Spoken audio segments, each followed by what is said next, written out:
வச்சுக்கலாமா.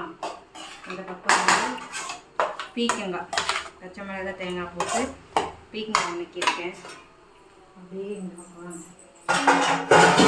இது வந்து ஈவினிங் வந்து பாப்பா எக் சமோசா செஞ்சால் அது ஒரு 3 நின்றுச்சு.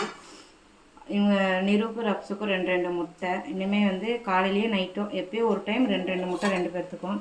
அப்புறம் தயிர். இந்த பக்கம் பார்த்திங்கன்னா வெள்ளை சாப்பாடு. அது வந்து ஊற வச்ச சாப்பாடு அரிசி அப்படியே நின்று போச்சு. இப்போ அப்படியே சாதம் வச்சுட்டேன். மீறி இருந்துச்சுன்னா நல்லா தயிர் ஊற்றி கரைச்சி குடிச்சிக்கலாம்னு சொல்லிவிட்டு நான் எல்லா அரிசியுமே அப்படியே வச்சுட்டேன். ஏன்னா அரிசி வேஸ்ட் பண்ண முடியாது இல்லையா.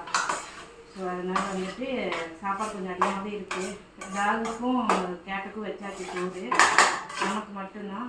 ஸோ உங்கள் வீட்டிலலாம் என்ன ஸ்பெஷல்னு சொல்லிட்டு கீழே கமெண்ட் பண்ணிட்டு போங்க. அப்புறம் நிறைய கமெண்ட்டில் பார்த்தீங்கன்னா அக்கா சிக்கன் அவாய்ட் பண்ணுங்கன்னா, ஓகே தம்போ நாங்களும் முடிஞ்ச வரைக்கும் அவாய்ட் பண்ணிடுறோம்.